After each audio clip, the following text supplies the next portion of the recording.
بخاری حدیث نمبر 201۔ رسول اللہ صلی اللہ علیہ وسلم جب دھوتے یا جب نہاتے تو 1 صاع سے لے کر 5 مد تک پانی استعمال فرماتے تھے، اور جب وضو فرماتے تو 1 مد پانی سے۔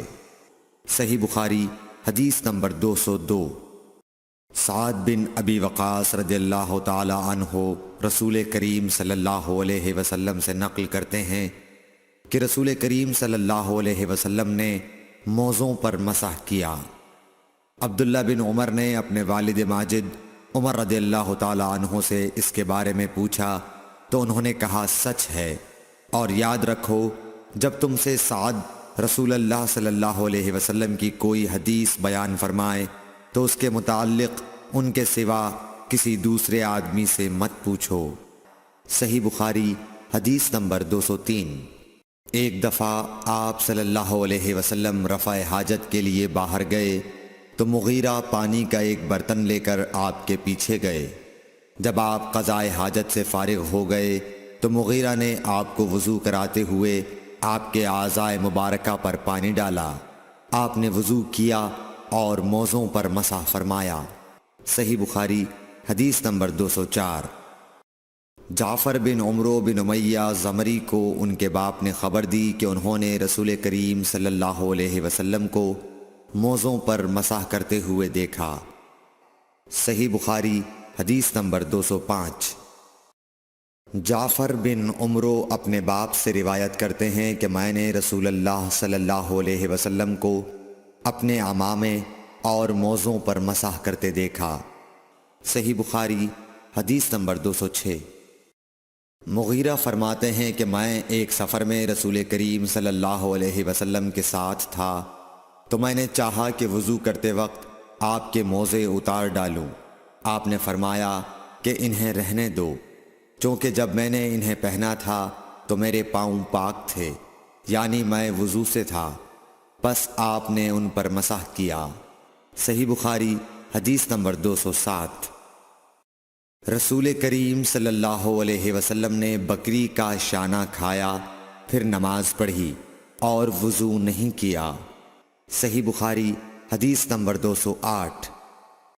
جعفر بن عمرو بن امیہ نے اپنے باپ عمرو سے خبر دی کہ انہوں نے رسول اللہ صلی اللہ علیہ وسلم کو دیکھا کہ آپ بکری کے شانے سے کاٹ کاٹ کر کھا رہے تھے۔ پھر آپ نماز کے لیے بلائے گئے تو آپ نے چھری ڈال دی اور نماز پڑھی، نیا وضو نہیں کیا۔ صحیح بخاری حدیث نمبر 209۔ سوید بن نعمان رضی اللہ تعالی عنہ نے خبر دی کہ فتح خیبر والے سال وہ رسول اللہ صلی اللہ علیہ وسلم کے ساتھ صحبہ کی طرف جو خیبر کے قریب ایک جگہ ہے پہنچے۔ آپ صلی اللہ علیہ وسلم نے عصر کی نماز پڑھی، پھر ناشتہ منگوایا تو سوائے ستو کے اور کچھ نہیں لایا گیا۔ پھر آپ نے حکم دیا تو وہ بھگو دیا گیا۔ پھر رسول کریم صلی اللہ علیہ وسلم نے کھایا اور ہم نے بھی کھایا۔ پھر مغرب کی نماز کے لیے کھڑے ہو گئے، آپ نے کلی کی اور ہم نے بھی۔ پھر آپ نے نماز پڑھی اور نیا وضو نہیں کیا۔ صحیح بخاری حدیث نمبر 210۔ حضرت میمونہ زوجہ رسول کریم صلی اللہ علیہ وسلم نے بتلایا کہ آپ نے ان کے یہاں بکری کا شانہ کھایا، پھر نماز پڑھی اور نیا وضو نہیں فرمایا۔ صحیح بخاری حدیث نمبر 211۔ رسول اللہ صلی اللہ علیہ وسلم نے دودھ پیا، پھر کلی کی اور فرمایا اس میں چکنائی ہوتی ہے۔ صحیح بخاری حدیث نمبر 212۔ رسول کریم صلی اللہ علیہ وسلم نے فرمایا کہ جب نماز پڑھتے وقت تم میں سے کسی کو اونگ آ جائے تو چاہیے کہ وہ سو رہے یہاں تک کہ نیند کا اثر اس سے ختم ہو جائے۔ اس لیے جب تم میں سے کوئی شخص نماز پڑھنے لگے اور وہ اونگ رہا ہو تو وہ کچھ نہیں جانے گا کہ وہ خدا سے مغفرت طلب کر رہا ہے یا اپنے نفس کو بد دعا دے رہا ہے۔ صحیح بخاری حدیث نمبر 213۔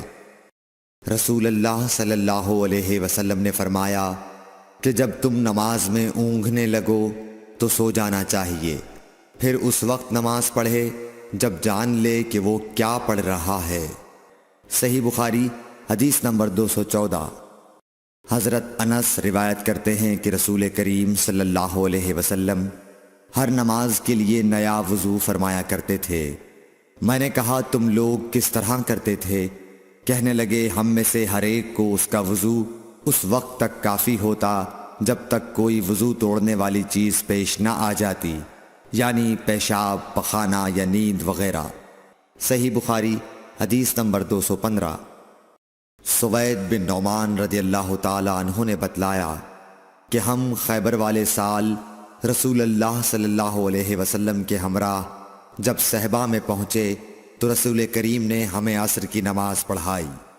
جب نماز پڑھ چکے تو آپ نے کھانے منگوائے، مگر کھانے میں صرف ستو ہی لایا گیا، سو ہم نے اس کو کھایا اور پیا۔ پھر رسول کریم صلی اللہ علیہ وسلم مغرب کی نماز کے لیے کھڑے ہو گئے تو آپ نے کلی کی، پھر ہمیں مغرب کی نماز پڑھائی اور نیا وضو نہیں کیا۔ صحیح بخاری حدیث نمبر 216۔ رسول اللہ صلی اللہ علیہ وسلم ایک دفعہ مدینے یا مکے کے ایک باغ میں تشریف لے گئے۔ وہاں آپ نے 2 شخصوں کی آواز سنی جنہیں ان کی قبروں میں عذاب کیا جا رہا تھا۔ آپ صلی اللہ علیہ وسلم نے فرمایا کہ ان پر عذاب ہو رہا ہے اور کسی بہت بڑے گناہ کی وجہ سے نہیں۔ پھر آپ صلی اللہ علیہ وسلم نے فرمایا بات یہ ہے کہ ایک شخص ان میں سے پیشاب کے چھینٹوں سے بچنے کا اہتمام نہیں کرتا تھا اور دوسرا شخص چغل خوری کیا کرتا تھا۔ پھر آپ صلی اللہ علیہ وسلم نے کھجور کی ایک ڈالی منگوائی اور اس کو توڑ کر 2 ٹکڑے کیا اور ان میں سے ایک ایک ٹکڑا ہر ایک کی قبر پر رکھ دیا۔ لوگوں نے آپ صلی اللہ علیہ وسلم سے پوچھا کہ یا رسول اللہ یہ آپ نے کیوں کیا؟ آپ نے فرمایا اس لیے کہ جب تک یہ ڈالیاں خشک نہ ہوں شاید اس وقت تک ان پر عذاب کم ہو جائے۔ صحیح بخاری حدیث نمبر 217۔ انس بن مالک رضی اللہ تعالی عنہ روایت کرتے ہیں کہ رسول کریم صلی اللہ علیہ وسلم جب رفع حاجت کے لیے باہر تشریف لے جاتے تو میں آپ کے پاس پانی لاتا، آپ اس سے استنجا فرماتے۔ صحیح بخاری حدیث نمبر 218۔ ایک مرتبہ رسول اللہ صلی اللہ علیہ وسلم 2 قبروں پر گزرے تو آپ نے فرمایا کہ ان دونوں قبر والوں کو عذاب دیا جا رہا ہے اور کسی بڑے گناہ پر نہیں۔ ایک تو ان میں سے پیشاب سے احتیاط نہیں کرتا تھا اور دوسرا چغل خوری کیا کرتا تھا۔ پھر آپ صلی اللہ علیہ وسلم نے ایک ہری ٹہنی لے کر بیچ سے اس کے 2 ٹکڑے کیے اور ہر ایک قبر پر ایک ٹکڑا گاڑ دیا۔ لوگوں نے پوچھا کہ یا رسول اللہ آپ نے ایسا کیوں کیا؟ آپ نے فرمایا شاید جب تک یہ ٹہنیاں خشک نہ ہوں ان پر عذاب میں کچھ تخفیف رہے۔ صحیح بخاری حدیث نمبر 219۔ رسول کریم صلی اللہ علیہ وسلم نے ایک دیہاتی کو مسجد میں پیشاب کرتے ہوئے دیکھا تو لوگوں سے آپ نے فرمایا اسے چھوڑ دو۔ جب وہ فارغ ہو گیا تو پانی منگوا کر آپ نے اس جگہ بہا دیا۔ صحیح بخاری حدیث نمبر 220۔ حضرت ابو ہریرہ رضی اللہ تعالی عنہ نے فرمایا کہ ایک اعرابی کھڑے ہو کر مسجد میں پیشاب کرنے لگا تو لوگ اس پر جھپٹنے لگے۔ یہ دیکھ کر رسول کریم صلی اللہ علیہ وسلم نے لوگوں سے فرمایا کہ اسے چھوڑ دو اور اس کے پیشاب پر پانی کا بھرا ہوا ڈول یا کچھ کم بھرا ہوا ڈول بہا دو، کیونکہ تم نرمی کے لیے بھیجے گئے ہو، سختی کے لیے نہیں۔ صحیح بخاری حدیث نمبر 221۔ ایک دیہاتی شخص آیا اور اس نے مسجد کے ایک کونے میں پیشاب کر دیا۔ لوگوں نے اس کو منع کیا تو رسول کریم صلی اللہ علیہ وسلم نے انہیں روک دیا۔ جب وہ پیشاب کر کے فارغ ہوا تو آپ نے اس کے پیشاب پر ایک ڈول پانی بہانے کا حکم دیا، چنانچہ بہا دیا گیا۔ صحیح بخاری حدیث نمبر 222۔ رسول کریم صلی اللہ علیہ وسلم کے پاس ایک بچہ لایا گیا، اس نے آپ کے کپڑے پر پیشاب کر دیا۔ آپ نے پانی منگایا اور اس پر بہا دیا۔ صحیح بخاری حدیث نمبر 223۔ قیس بنت محسن نامی ایک خاتون رسول کریم صلی اللہ علیہ وسلم کی خدمت اقدس میں اپنا چھوٹا بچہ لے کر آئیں جو کھانا نہیں کھاتا تھا، یعنی شیر خوار تھا۔ رسول کریم صلی اللہ علیہ وسلم نے اسے اپنی گود میں بٹھا لیا۔ اس بچے نے آپ کے کپڑے پر پیشاب کر دیا۔ آپ صلی اللہ علیہ وسلم نے پانی منگا کر کپڑے پر چھڑک دیا اور اسے نہیں دھویا۔ صحیح بخاری حدیث نمبر 224۔ حذیفہ رضی اللہ تعالی عنہ روایت کرتے ہیں کہ نبی کریم صلی اللہ علیہ وسلم کسی قوم کی کوڑی پر تشریف لائے، بس آپ صلی اللہ علیہ وسلم نے وہاں کھڑے ہو کر پیشاب کیا، پھر پانی منگایا۔ میں آپ صلی اللہ علیہ وسلم کے پاس پانی لے کر آیا تو آپ نے وضو فرمایا۔ صحیح بخاری حدیث نمبر 225۔ حذیفہ رضی اللہ تعالیٰ عنہ کہتے ہیں کہ ایک مرتبہ میں اور رسول کریم صلی اللہ علیہ وسلم جا رہے تھے کہ ایک قوم کی کوڑی پر جو ایک دیوار کے پیچھے تھی پہنچے تو آپ اس طرح کھڑے ہو گئے جس طرح ہم تم میں سے کوئی شخص کھڑا ہوتا ہے۔ پھر آپ نے پیشاب کیا اور میں ایک طرف ہٹ گیا۔ تب آپ نے مجھے اشارہ کیا تو میں آپ کے پاس پردے کی غرض سے آپ کی ایڑیوں کے قریب کھڑا ہو گیا، یہاں تک کہ آپ پیشاب سے فارغ ہو گئے۔ بوقت ضرورت ایسا بھی کیا جا سکتا ہے۔ صحیح بخاری حدیث نمبر 226۔ ابو موسیٰ اشعری پیشاب کے بارے میں سختی سے کام لیتے تھے اور کہتے تھے کہ بنی اسرائیل میں جب کسی کے کپڑے کو پیشاب لگ جاتا تو اسے کاٹ ڈالتے۔ ابو حذیفہ کہتے ہیں کہ کاش وہ اپنے اس تشدد سے رک جاتے، کیونکہ رسول اللہ صلی اللہ علیہ وسلم کسی قوم کی کوڑی پر تشریف لائے اور آپ نے وہاں کھڑے ہو کر پیشاب کیا۔ صحیح بخاری حدیث نمبر 227۔ ایک عورت نے رسول کریم صلی اللہ علیہ وسلم کی خدمت میں حاضر ہو کر عرض کی، حضور فرمائیے ہم میں سے کسی عورت کو کپڑے میں حیض آ جائے تو وہ کیا کرے؟ آپ نے فرمایا کہ پہلے اسے کھرچے، پھر پانی سے رگڑے اور پانی سے دھو ڈالے اور اسی کپڑے میں نماز پڑھ لے۔ صحیح بخاری حدیث نمبر 228۔ ابو حبیش کی بیٹی فاطمہ رسول اللہ صلی اللہ علیہ وسلم کی خدمت میں حاضر ہوئی اور اس نے کہا کہ میں ایک ایسی عورت ہوں جسے استحاضہ کی بیماری ہے، اس لیے میں پاک نہیں رہتی، تو کیا میں نماز چھوڑ دوں؟ آپ نے فرمایا نہیں، یہ ایک رگ کا خون ہے، حیض نہیں ہے، تو جب تجھے حیض آئے تو نماز چھوڑ دے، اور جب یہ دن گزر جائیں تو اپنے بدن اور کپڑے سے خون کو دھو ڈال، پھر نماز پڑھ۔ ہشام کہتے ہیں کہ میرے باپ عروہ نے کہا کہ حضور نے یہ بھی فرمایا کہ پھر ہر نماز کے لیے وضو کر یہاں تک کہ وہی حیض کا وقت پھر آ جائے۔ صحیح بخاری حدیث نمبر 229۔ حضرت عائشہ رضی اللہ تعالی عنہا فرماتی ہیں کہ میں رسول کریم صلی اللہ علیہ وسلم کے کپڑے سے جنابت کو دھوتی تھی، پھر اس کو پہن کر آپ نماز کے لیے تشریف لے جاتے اور پانی کے دھبے آپ کے کپڑے میں ہوتے تھے۔ صحیح بخاری حدیث نمبر 230۔ حضرت عائشہ رضی اللہ تعالی عنہا سے اس منی کے بارے میں پوچھا گیا جو کپڑے کو لگ جائے، تو انہوں نے فرمایا کہ میں منی کو رسول کریم صلی اللہ علیہ وسلم کے کپڑے سے دھو ڈالتی تھی، پھر آپ نماز کے لیے باہر تشریف لے جاتے اور دھونے کا نشان یعنی پانی کے دھبے آپ کے کپڑے میں باقی ہوتے۔ صحیح بخاری حدیث نمبر 231۔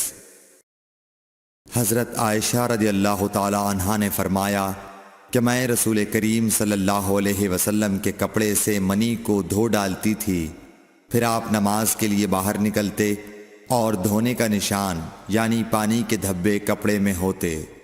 صحیح بخاری حدیث نمبر 232۔ حضرت عائشہ رضی اللہ تعالی عنہا رسول کریم صلی اللہ علیہ وسلم کے کپڑے سے منی کو دھو ڈالتی تھیں۔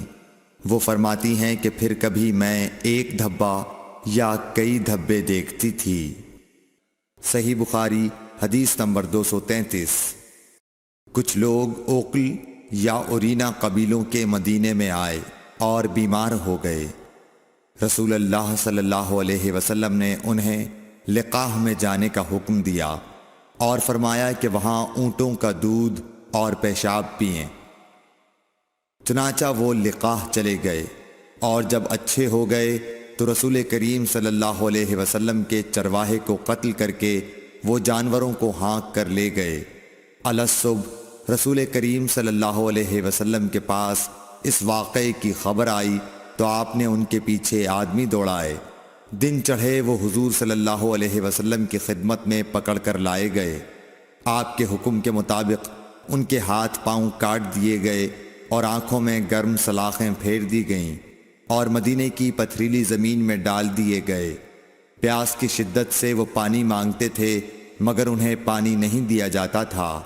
ابو قلابہ نے ان کے جرم کی سنگینی ظاہر کرتے ہوئے کہا کہ ان لوگوں نے چوری کی اور چرواہوں کو قتل کیا اور آخر ایمان سے پھر گئے اور اللہ اور اس کے رسول سے جنگ کی۔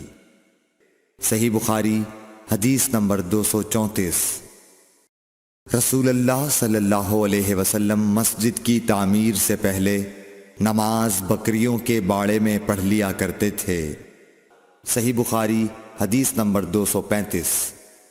رسول کریم صلی اللہ علیہ وسلم سے چوہے کے بارے میں پوچھا گیا جو گھی میں گر گیا تھا۔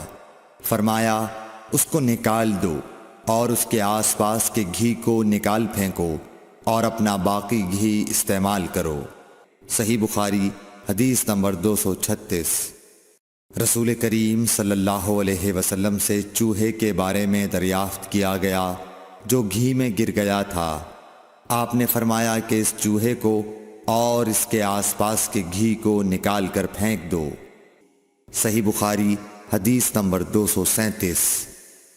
رسول اللہ صلی اللہ علیہ وسلم نے فرمایا ہر زخم جو اللہ کی راہ میں مسلمان کو لگے وہ قیامت کے دن اسی حالت میں ہوگا جس طرح وہ لگا تھا۔ اس میں سے خون بہتا ہوگا جس کا رنگ تو خون سا ہوگا اور خوشبو مشک کی سی ہوگی۔ صحیح بخاری حدیث نمبر 238۔ رسول کریم صلی اللہ علیہ وسلم نے فرمایا کہ ہم لوگ دنیا میں پچھلے زمانے میں آئے ہیں مگر آخرت میں سب سے آگے ہیں۔ صحیح بخاری حدیث نمبر 239۔ رسول اللہ صلی اللہ علیہ وسلم نے فرمایا کہ تم میں سے کوئی ٹھہرے ہوئے پانی میں جو جاری نہ ہو پیشاب نہ کرے پھر اسی میں غسل کرنے لگے، یعنی یہ ادب اور نظافت کے خلاف ہے کہ اسی پانی میں پیشاب کرنا اور پھر اسی سے غسل کرنا۔ صحیح بخاری حدیث نمبر 240۔ ایک دفعہ رسول کریم صلی اللہ علیہ وسلم کعبہ شریف میں سجدے میں تھے۔ ایک دوسری سند سے رسول اللہ صلی اللہ علیہ وسلم کعبے کے نزدیک نماز پڑھ رہے تھے اور ابو جہل اور اس کے ساتھی بھی وہیں بیٹھے ہوئے تھے، تو ان میں سے ایک نے دوسرے سے کہا کہ تم میں سے کوئی شخص ہے جو قبیلے کی جو اونٹنی ذبح ہوئی ہے اس کی اوجڑی اٹھا لائے اور لا کر جب محمد صلی اللہ علیہ وسلم سجدے میں جائیں تو ان کی پیٹھ پر رکھ دے۔ یہ سن کر ان میں سے ایک سب سے زیادہ بدبخت آدمی اٹھا اور وہ اوجڑی لے کر آیا اور دیکھتا رہا۔ جب آپ نے سجدہ کیا تو اس نے اس اوجڑی کو آپ کے دونوں کندھوں کے درمیان رکھ دیا۔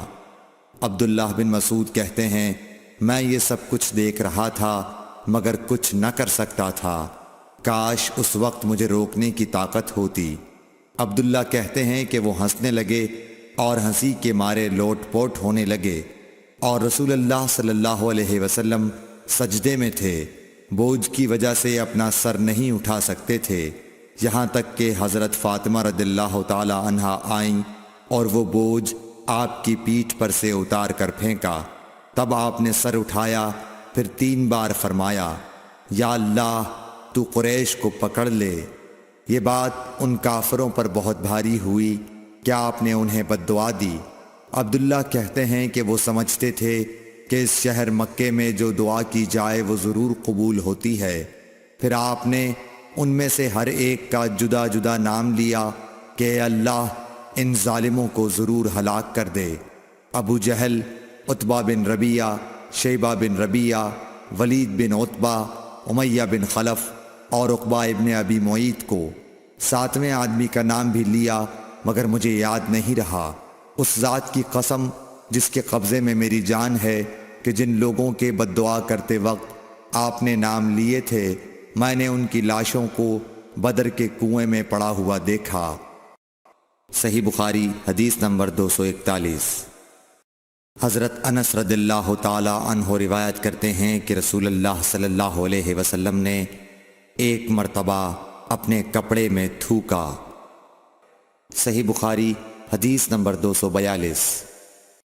رسول کریم صلی اللہ علیہ وسلم نے فرمایا کہ پینے کی ہر وہ چیز جو نشہ لانے والی ہو حرام ہے۔ صحیح بخاری حدیث نمبر 243۔ سہل بن سعد سعدی سے سنا کہ لوگوں نے ان سے پوچھا اور میں اس وقت سہل کے اتنا قریب تھا کہ میرے اور ان کے درمیان کوئی دوسرا حائل نہ تھا کہ رسول اللہ صلی اللہ علیہ وسلم کے احد کے زخم کا علاج کس دوا سے کیا گیا تھا۔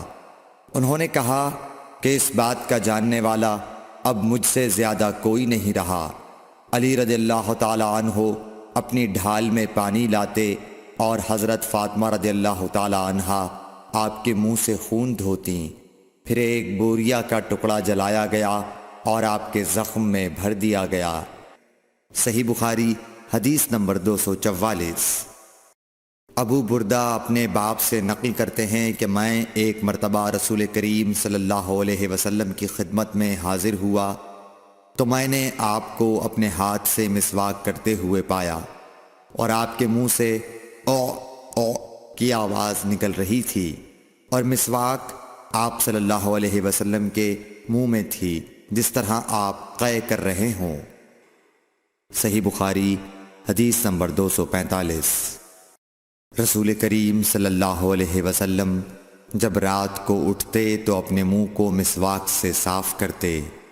صحیح بخاری حدیث نمبر 246۔ رسول کریم صلی اللہ علیہ وسلم نے فرمایا کہ میں نے دیکھا کہ خواب میں مسواک کر رہا ہوں تو میرے پاس دو آدمی آئے، ایک ان میں سے دوسرے سے بڑا تھا تو میں نے چھوٹے کو مسواک دے دی، پھر مجھ سے کہا گیا کہ بڑے کو دو، تب میں نے ان میں سے بڑے کو دی۔ صحیح بخاری حدیث نمبر 247۔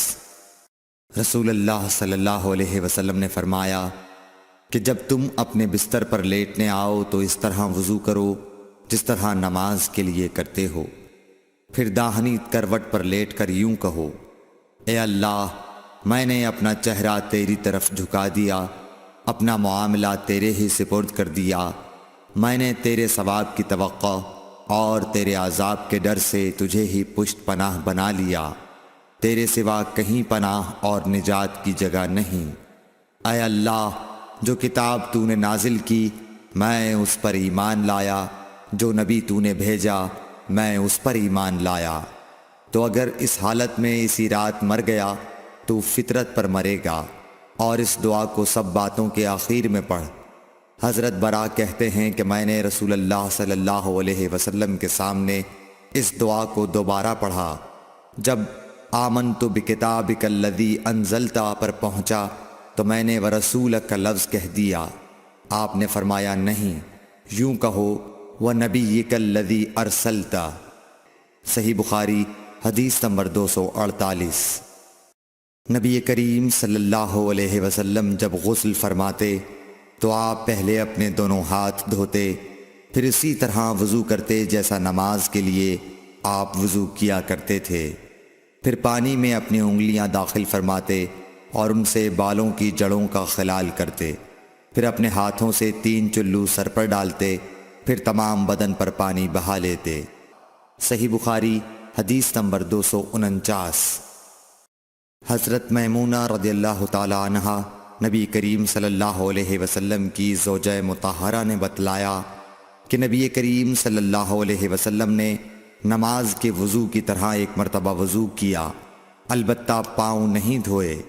پھر اپنی شرمگاہ کو دھویا اور جہاں کہیں بھی نجاست لگ گئی تھی اس کو دھویا، پھر اپنے اوپر پانی بہا لیا، پھر پہلی جگہ سے ہٹ کر اپنے دونوں پاؤں کو دھویا۔ آپ کا غسل جنابت اسی طرح ہوا کرتا تھا۔ صحیح بخاری حدیث نمبر 250۔ حضرت عائشہ رضی اللہ تعالی عنہا نے بتلایا کہ میں اور نبی کریم صلی اللہ علیہ وسلم ایک ہی برتن میں غسل کیا کرتے تھے، اس برتن کو فرق کہا جاتا تھا۔ صحیح بخاری حدیث نمبر 251۔ ابو سلمہ اور حضرت عائشہ رضی اللہ تعالی عنہا کے بھائی حضرت عائشہ رضی اللہ تعالی عنہا کی خدمت میں گئے۔ ان کے بھائی نے نبی کریم صلی اللہ علیہ وسلم کے غسل کے بارے میں سوال کیا تو آپ نے سا جیسا ایک برتن منگوایا، پھر غسل کیا اور اپنے اوپر پانی بہایا۔ اس وقت ہمارے درمیان اور ان کے درمیان پردہ حائل تھا۔ صحیح بخاری حدیث نمبر 252۔ ابو جعفر محمد باقر نے بیان کیا کہ وہ اور ان کے والد جناب زین العابدین جابر بن عبداللہ کے پاس تھے اور کچھ اور لوگ بھی بیٹھے ہوئے تھے۔ ان لوگوں نے آپ سے غسل کے بارے میں پوچھا تو آپ نے فرمایا کہ 1 سا کافی ہے۔ اس پر ایک شخص بولا، یہ مجھے تو کافی نہ ہوگا۔ حضرت جابر رضی اللہ تعالیٰ عنہ نے فرمایا کہ یہ ان کے لیے کافی ہوتا تھا جن کے بال تم سے زیادہ تھے اور جو تم سے بہتر تھے، یعنی رسول اللہ صلی اللہ علیہ وسلم۔ پھر حضرت جابر رضی اللہ تعالیٰ عنہ نے صرف ایک کپڑا پہن کر ہمیں نماز پڑھائی۔ صحیح بخاری حدیث نمبر 253۔ نبی کریم صلی اللہ علیہ وسلم اور حضرت میمونہ رضی اللہ تعالیٰ عنہا ایک برتن میں غسل کر لیتے تھے۔ صحیح بخاری حدیث نمبر 254۔ رسول اللہ صلی اللہ علیہ وسلم نے فرمایا، میں تو اپنے سر پر 3 مرتبہ پانی بہاتا ہوں، اور آپ صلی اللہ علیہ وسلم نے اپنے دونوں ہاتھوں سے اشارہ کیا۔ صحیح بخاری حدیث نمبر 255۔ جابر بن عبداللہ رضی اللہ تعالی عنہ نے فرمایا کہ نبی اکرم صلی اللہ علیہ وسلم اپنے سر پر 3 مرتبہ پانی بہاتے تھے۔ صحیح بخاری حدیث نمبر 256۔ جابر بن عبداللہ نے بیان کیا کہ میرے پاس تمہارے چچا کے بیٹے، ان کے مراد حسن بن محمد ابن حنفیہ سے تھی، آئے۔ انہوں نے پوچھا کہ جنابت کے غسل کا کیا طریقہ ہے؟ میں نے کہا، نبی کریم صلی اللہ علیہ وسلم 3 چلو پانی لیتے اور ان کو اپنے سر پر بہاتے تھے، پھر اپنے تمام بدن پر پانی بہاتے تھے۔ حسن نے اس پر کہا کہ میں تو بہت بالوں والا آدمی ہوں۔ میں نے جواب دیا کہ نبی کریم صلی اللہ علیہ وسلم کے بال تم سے زیادہ تھے۔ صحیح بخاری حدیث نمبر 257۔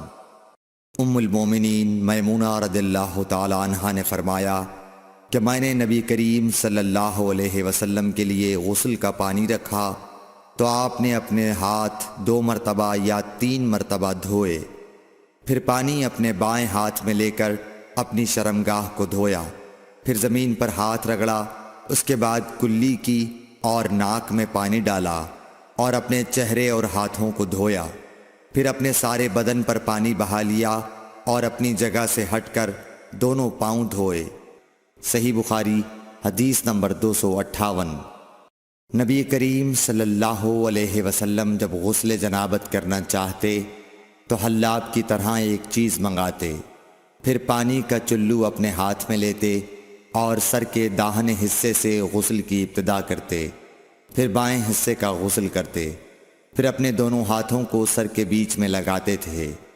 صحیح بخاری حدیث نمبر 259۔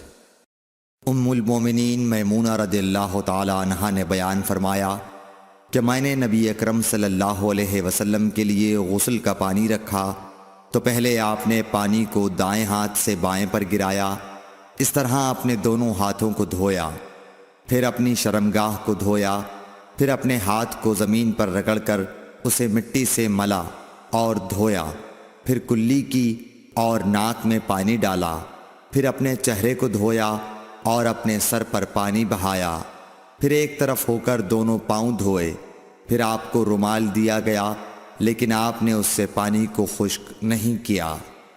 صحیح بخاری حدیث نمبر 260۔ نبی کریم صلی اللہ علیہ وسلم نے غسل جنابت کیا تو پہلے اپنی شرمگاہ کو اپنے ہاتھ سے دھویا، پھر ہاتھ کو دیوار پر رگڑ کر دھویا، پھر نماز کی طرح وضو کیا، اور جب آپ اپنے غسل سے فارغ ہو گئے تو دونوں پاؤں دھوئے۔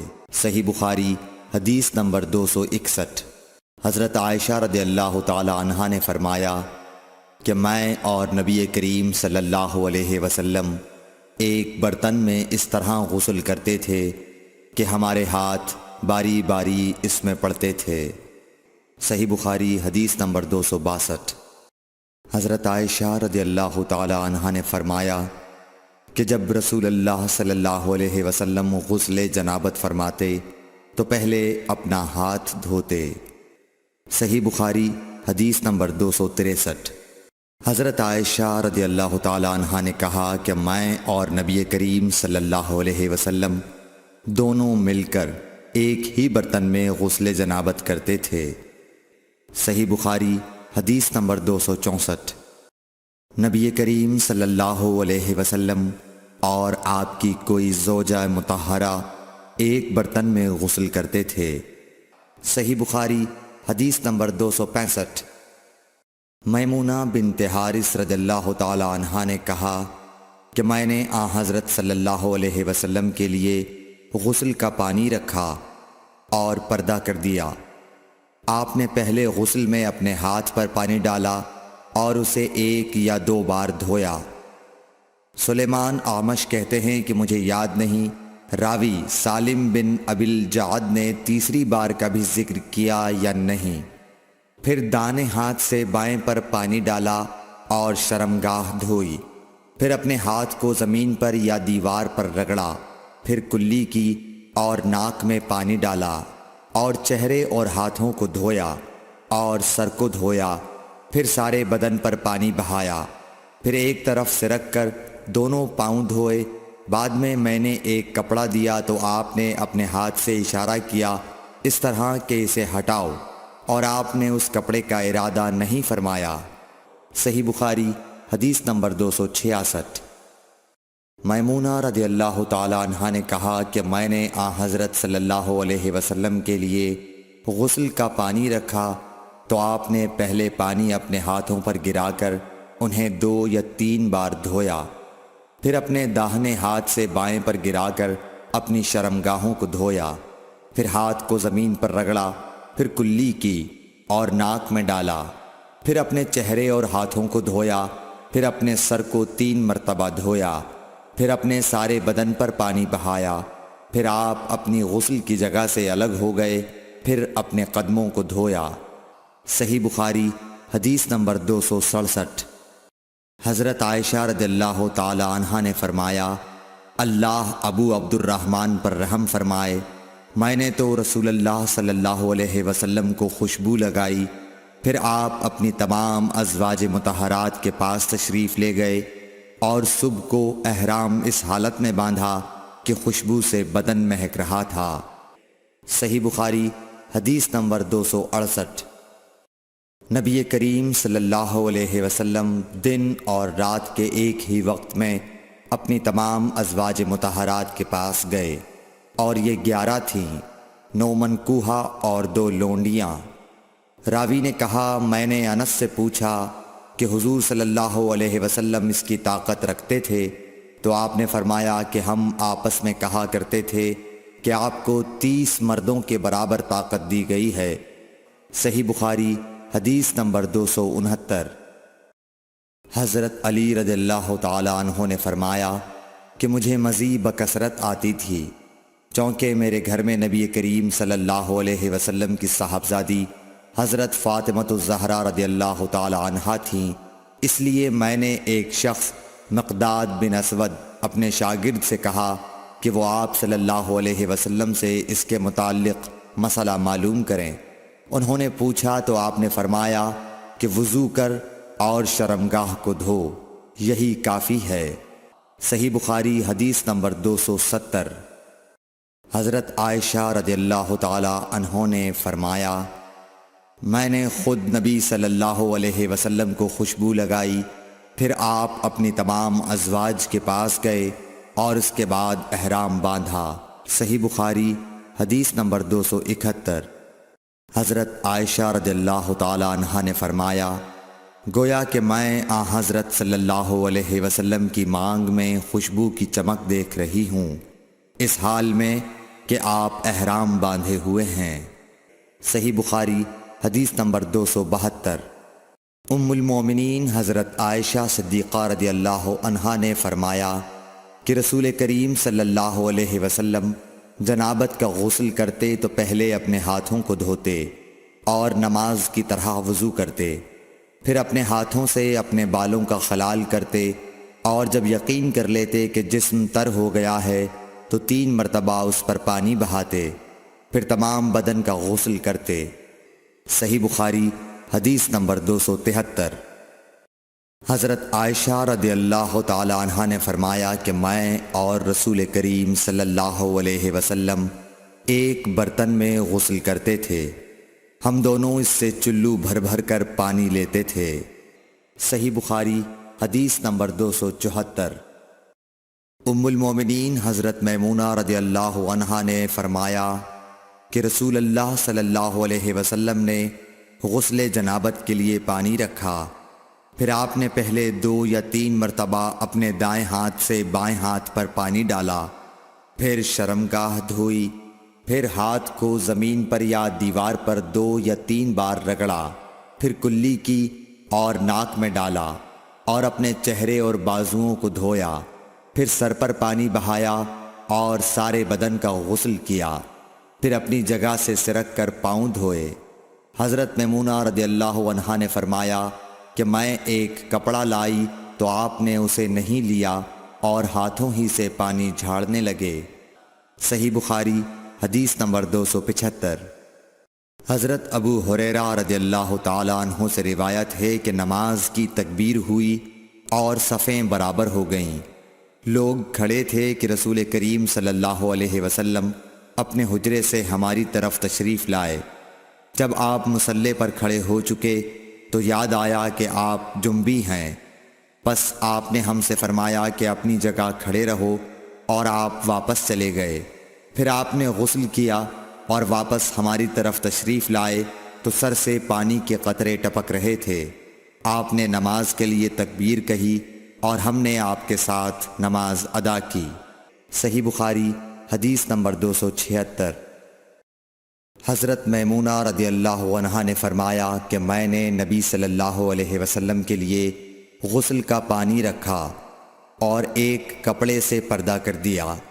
پہلے آپ نے اپنے دونوں ہاتھوں پر پانی ڈالا اور انہیں دھویا، پھر اپنے داہنے ہاتھ سے بائیں ہاتھ میں پانی لیا اور شرمگاہ دھوئی، پھر ہاتھ کو زمین پر مارا اور دھویا، پھر کلی کی اور ناک میں پانی ڈالا اور چہرے اور بازو دھوئے، پھر سر پر پانی بہایا اور سارے بدن کا غسل کیا۔ اس کے بعد آپ مقام غسل سے ایک طرف ہو گئے، پھر دونوں پاؤں دھوئے۔ اس کے بعد میں نے آپ کو ایک کپڑا دینا چاہا تو آپ نے اسے نہیں لیا اور آپ ہاتھوں سے پانی جھاڑنے لگے۔ صحیح بخاری حدیث نمبر 277۔ حضرت عائشہ رضی اللہ تعالی عنہا نے فرمایا کہ ہم ازواج مطہرات میں سے کسی کو اگر جنابت لاحق ہوتی تو وہ ہاتھوں میں پانی لے کر سر پر 3 مرتبہ ڈالتیں، پھر ہاتھ میں پانی لے کر سر کے داہنے حصے کا غسل کرتیں اور دوسرے ہاتھ سے بائیں حصے کا غسل کرتیں۔ صحیح بخاری حدیث نمبر 278۔ نبی کریم صلی اللہ علیہ وسلم نے فرمایا، بنی اسرائیل ننگے ہو کر اس طرح نہاتے تھے کہ ایک شخص دوسرے کو دیکھتا، لیکن حضرت موسیٰ تنہا پردے سے غسل فرماتے۔ اس پر انہوں نے کہا کہ بخدا موسیٰ کو ہمارے ساتھ غسل کرنے میں صرف یہ چیز مانے ہے کہ آپ کے خصیے بڑھے ہوئے ہیں۔ ایک مرتبہ موسیٰ علیہ السلام غسل کرنے لگے اور آپ نے کپڑوں کو ایک پتھر پر رکھ دیا، اتنے میں پتھر کپڑوں کو لے بھاگا اور موسیٰ بھی اس کے پیچھے بڑی تیزی سے دوڑے۔ آپ کہتے جاتے تھے، اے پتھر میرا کپڑا دے، اے پتھر میرا کپڑا دے۔ اس عرصے میں بنی اسرائیل نے موسیٰ علیہ السلام کو ننگا دیکھ لیا اور کہنے لگے کہ بخدا موسیٰ کو کوئی بیماری نہیں، اور موسیٰ علیہ السلام نے کپڑا لیا اور پتھر کو مارنے لگے۔ ابو ہریرہ رضی اللہ تعالیٰ عنہ نے کہا کہ بخدا اس پتھر پر 6 یا 7 مار کے نشان باقی ہیں۔ صحیح بخاری حدیث نمبر 279۔ نبی کریم صلی اللہ علیہ وسلم نے فرمایا، ایک بار ایوب علیہ السلام ننگے غسل فرما رہے تھے کہ سونے کی ٹڈیاں آپ پر گرنے لگیں۔ حضرت ایوب علیہ السلام انہیں اپنے کپڑے میں سمیٹنے لگے۔ اتنے میں ان کے رب نے انہیں پکارا کہ اے ایوب، کیا میں نے تمہیں اس چیز سے بے نیاز نہیں کر دیا جسے تم دیکھ رہے ہو؟ ایوب علیہ السلام نے جواب دیا، ہاں تیری بزرگی کی قسم، لیکن تیری برکت سے میرے لیے بے نیازی کیوں کر ممکن ہے۔ صحیح بخاری حدیث نمبر 280۔ ام ہانی بنت ابی طالب کو یہ کہتے سنا کہ میں فتح مکہ کے دن رسول اللہ صلی اللہ علیہ وسلم کی خدمت میں حاضر ہوئی تو میں نے دیکھا کہ آپ غسل فرما رہے ہیں اور فاطمہ رضی اللہ تعالی عنہ نے پردہ کر رکھا ہے۔ نبی اکرم صلی اللہ علیہ وسلم نے پوچھا، یہ کون ہیں؟ میں نے عرض کیا کہ میں ام ہانی ہوں۔ صحیح بخاری حدیث نمبر 281۔ حضرت میمونہ رضی اللہ تعالی عنہا نے کہا، جب نبی کریم صلی اللہ علیہ وسلم غسل جنابت فرما رہے تھے میں نے آپ کا پردہ کیا تھا تو آپ نے پہلے اپنے ہاتھ دھوئے، پھر داہنے ہاتھ سے بائیں پر پانی بہایا اور شرمگاہ دھوئی اور جو کچھ اس میں لگ گیا تھا اسے دھویا، پھر ہاتھ کو زمین یا دیوار پر رگڑ کر دھویا، پھر نماز کی طرح وضو کیا پاؤں کے علاوہ، پھر پانی اپنے سارے بدن پر بہایا اور اس جگہ سے ہٹ کر دونوں قدموں کو دھویا۔ صحیح بخاری حدیث نمبر 282۔ ام المومنین ام سلمہ رضی اللہ تعالی عنہ نے فرمایا کہ ام سلیم ابو طلحہ رضی اللہ عنہ کی عورت رسول اللہ صلی اللہ علیہ وسلم کی خدمت میں حاضر ہوئیں اور کہا کہ اللہ تعالی حق سے حیا نہیں کرتا، کیا عورت پر بھی جبکہ اسے احتلام ہو غسل واجب ہو جاتا ہے؟ تو رسول اللہ صلی اللہ علیہ وسلم نے فرمایا، ہاں اگر اپنی منی کا پانی دیکھے تو اسے بھی غسل کرنا ہوگا۔ صحیح بخاری حدیث نمبر 283۔ مدینے کے کسی راستے پر نبی کریم صلی اللہ علیہ وسلم سے ابو ہریرہ رضی اللہ تعالی عنہ کی ملاقات ہوئی۔ اس وقت ابو ہریرہ جنابت کی حالت میں تھے۔ ابو ہریرہ رضی اللہ تعالی عنہ نے کہا کہ میں پیچھے رہ کر لوٹ گیا اور غسل کر کے واپس آیا تو رسول اللہ صلی اللہ علیہ وسلم نے دریافت فرمایا کہ اے ابو ہریرہ کہاں چلے گئے تھے؟ انہوں نے جواب دیا کہ میں جنابت کی حالت میں تھا، اس لیے میں نے آپ کے ساتھ بغیر غسل کے بیٹھنا برا جانا۔ آپ صلی اللہ علیہ وسلم نے ارشاد فرمایا، سبحان اللہ، مومن ہرگز نجس نہیں ہو سکتا۔ صحیح بخاری حدیث نمبر 284۔ نبی صلی اللہ علیہ وسلم اپنی تمام ازواج کے پاس ایک ہی رات میں تشریف لے گئے۔ اس وقت آپ کے ازواج میں 9 بیویاں تھیں۔ صحیح بخاری حدیث نمبر 285۔ ابو ہریرہ رضی اللہ تعالی عنہ نے کہا کہ میری ملاقات رسول اللہ صلی اللہ علیہ وسلم سے ہوئی۔ اس وقت میں جنبی تھا، آپ نے میرا ہاتھ پکڑ لیا اور میں آپ کے ساتھ چلنے لگا۔ آخر آپ ایک جگہ بیٹھ گئے اور میں آہستہ سے اپنے گھر آیا اور غسل کر کے حاضر خدمت ہوا۔ آپ ابھی بیٹھے ہوئے تھے۔ آپ نے دریافت فرمایا، اے ابو ہریرہ کہاں چلے گئے تھے؟ میں نے واقعہ بیان کیا تو آپ صلی اللہ علیہ وسلم نے فرمایا، سبحان اللہ، مومن تو نجس نہیں ہوتا۔ صحیح بخاری حدیث نمبر 286۔ ہم سے ابو نعیم نے بیان کیا، کہا ہم سے حشام اور شیبان نے، وہ یحییٰ سے، وہ ابو سلمہ سے، کہا میں نے عائشہ رضی اللہ تعالی عنہا سے پوچھا کہ کیا نبی کریم صلی اللہ علیہ وسلم جنابت کی حالت میں گھر میں سوتے تھے؟ کہا ہاں، لیکن وضو کر لیتے تھے۔ صحیح بخاری حدیث نمبر 287۔ عمر بن خطاب رضی اللہ تعالیٰ عنہ نے رسول اللہ صلی اللہ علیہ وسلم سے پوچھا کہ کیا ہم میں سے کوئی جنابت کی حالت میں سو سکتا ہے؟ فرمایا ہاں، وضو کر کے جنابت کی حالت میں بھی سو سکتے ہو۔ صحیح بخاری حدیث نمبر 288۔ حضرت عائشہ رضی اللہ تعالیٰ عنہ نے فرمایا کہ نبی کریم صلی اللہ علیہ وسلم جب جنابت کی حالت میں ہوتے اور سونے کا ارادہ کرتے تو شرمگاہ کو دھو لیتے اور نماز کی طرح وضو کرتے۔ صحیح بخاری حدیث نمبر 289۔ حضرت عمر رضی اللہ تعالیٰ عنہ نے نبی کریم صلی اللہ علیہ وسلم سے دریافت کیا کہ کیا ہم جنابت کی حالت میں سو سکتے ہیں؟ آپ نے فرمایا ہاں، لیکن وضو کر کے۔ صحیح بخاری حدیث نمبر 290۔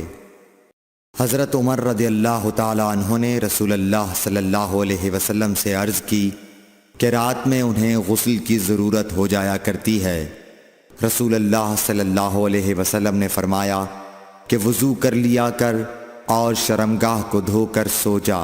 صحیح بخاری حدیث نمبر 291۔ نبی کریم صلی اللہ علیہ وسلم نے فرمایا کہ جب مرد عورت کے چہار زانوں میں بیٹھ گیا اور اس کے ساتھ جماع کے لیے کوشش کی تو غسل واجب ہو گیا۔ صحیح بخاری حدیث نمبر 292۔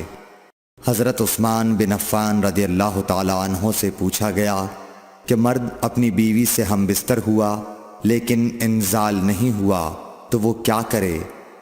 حضرت عثمان رضی اللہ تعالیٰ عنہ نے فرمایا کہ نماز کی طرح وضو کر لے اور ذکر کو دھو لے۔ اور حضرت عثمان رضی اللہ تعالیٰ عنہ نے فرمایا کہ میں نے رسول اللہ صلی اللہ علیہ وسلم سے یہ بات سنی ہے۔ صحیح بخاری حدیث نمبر 293۔ ابی بن کعب نے پوچھا یا رسول اللہ صلی اللہ علیہ وسلم، جب مرد عورت سے جماع کرے اور انزال نہ ہو تو کیا کرے؟ آپ نے فرمایا عورت سے جو کچھ اسے لگ گیا اسے دھو لے، پھر وضو کرے اور نماز پڑھے۔ صحیح بخاری حدیث نمبر 294۔ حضرت عائشہ رضی اللہ تعالی عنہ فرماتی ہیں کہ ہم حج کے ارادے سے نکلے۔ جب ہم مقام صرف میں پہنچے تو میں حائضہ ہو گئی اور اس رنج میں رونے لگی کہ رسول اللہ صلی اللہ علیہ وسلم تشریف لائے۔ آپ نے پوچھا تمہیں کیا ہو گیا ہے؟ کیا حائضہ ہو گئی ہو؟ میں نے کہا ہاں۔ آپ نے فرمایا یہ ایک ایسی چیز ہے جس کو اللہ تعالیٰ نے آدم کی بیٹیوں کے لیے لکھ دیا ہے، اس لیے تم بھی حج کے لیے افعال پورے کر لو، البتہ بیت اللہ کا طواف نہ کرنا۔ حضرت عائشہ رضی اللہ تعالیٰ عنہا نے فرمایا کہ رسول اللہ صلی اللہ علیہ وسلم نے اپنی بیویوں کی طرف سے گائے کی قربانی کی۔ صرف ایک مقام مکے سے 6-7 میل کے فاصلے پر ہے۔ صحیح بخاری حدیث نمبر 295۔ حضرت عائشہ رضی اللہ تعالی عنہا نے فرمایا میں رسول اللہ صلی اللہ علیہ وسلم کے سر مبارک کو حائضہ ہونے کی حالت میں کنگھا کیا کرتی تھی۔ صحیح بخاری حدیث نمبر 296۔ حشام بن عروہ نے عروہ کے واسطے سے بتایا کہ ان سے سوال کیا گیا کیا حائضہ بیوی میری خدمت کر سکتی ہے یا ناپاکی کی حالت میں عورت مجھ سے نزدیک ہو سکتی ہے؟ عروہ نے فرمایا میرے نزدیک تو اس میں کوئی حرج نہیں ہے، اس طرح کی عورتیں میری بھی خدمت کرتی ہیں اور اس میں کسی کے لیے بھی کوئی حرج نہیں، اس لیے کہ مجھے حضرت عائشہ رضی اللہ تعالی عنہا نے خبر دی کہ وہ رسول کریم صلی اللہ علیہ وسلم کو حائضہ ہونے کی حالت میں کنگھا کیا کرتی تھیں، اور رسول اللہ صلی اللہ علیہ وسلم اس وقت مسجد میں معتکف ہوتے۔ آپ اپنا سر مبارک قریب کر دیتے اور حضرت عائشہ رضی اللہ تعالی عنہا اپنے حجرے ہی سے کنگھا کر دیتی حالانکہ وہ حائضہ ہوتی۔ صحیح بخاری حدیث نمبر 297۔ حضرت عائشہ رضی اللہ تعالی عنہا نے بیان کیا کہ نبی کریم صلی اللہ علیہ وسلم میری گود میں سر رکھ کر قرآن مجید پڑھتے حالانکہ میں اس وقت حیض والی ہوتی تھی۔ صحیح بخاری حدیث نمبر 298۔ ام سلمہ رضی اللہ تعالی عنہا نے کہا کہ میں نبی کریم صلی اللہ علیہ وسلم کے ساتھ ایک چادر میں لیٹی ہوئی تھی، اتنے میں مجھے حیض آ گیا، اس لیے میں آہستہ سے باہر نکل آئی اور اپنے حیض کے کپڑے پہن لیے۔ حضور صلی اللہ علیہ وسلم نے پوچھا، کیا تمہیں نفاس آ گیا ہے؟ میں نے عرض کیا ہاں۔ پھر مجھے آپ نے بلا لیا اور میں چادر میں آپ کے ساتھ لیٹ گئی۔ صحیح بخاری حدیث نمبر 299۔